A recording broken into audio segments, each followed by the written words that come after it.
Brought to you by V-Guard, co-powered by Sensodyne. Ratnagiri Sindhudurg Lok Sabha मतदारसंघाच्या प्रचाराच्या अंतिम टप्प्यामध्ये दिग्गज नेत्यांच्या सभांचा धडाका या ठिकाणी पाहायला मिळणार आहे। केंद्रीय मंत्री अमित शहा यांची उद्याच म्हणजे बुधवारी 3 मे रोजी विराट सभा होणार आहे। नारायण राणे यांच्या प्रचारासाठी अमित शहा हे रत्नागिरीमध्ये येणार आहेत। पहिल्यांदाच अमित शहा हे रत्नागिरीमध्ये येणार आहेत। रत्नागिरीच्या गोगटे जोगळेकर कॉलेजच्या राजकीय वारसा लाभलेल्या मैदानात केंद्रीय मंत्री अमित शहा यांची ही सभा होणार आहे।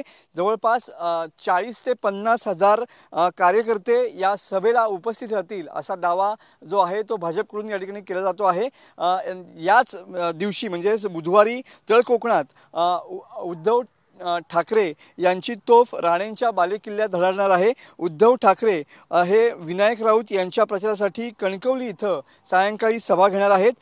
त्यामुळे खऱ्या अर्थानं उद्याचा दिवस हा सभांच्या दृष्टीने हाय व्होल्टेज असणार आहे। कारण एकीकडे उद्धव ठाकरे तर दुसरीकडे केंद्रीय मंत्री अमित शहा यांची सभा होणार आहे आणि त्यामुळे या दोन्ही सभेंच्या माध्यमातून नेमक्या कोणाच्या तोफा धडकणार याची उत्सुकता सध्या इथल्या मतदारांना लागून राहिलेली पाहायला मिळते। कॅमेरामन समित गजनेसह मी मनोज देले, TV9 Marathi, Ratnagiri. Brought to you by V-Guard, co-powered by Sensodyne.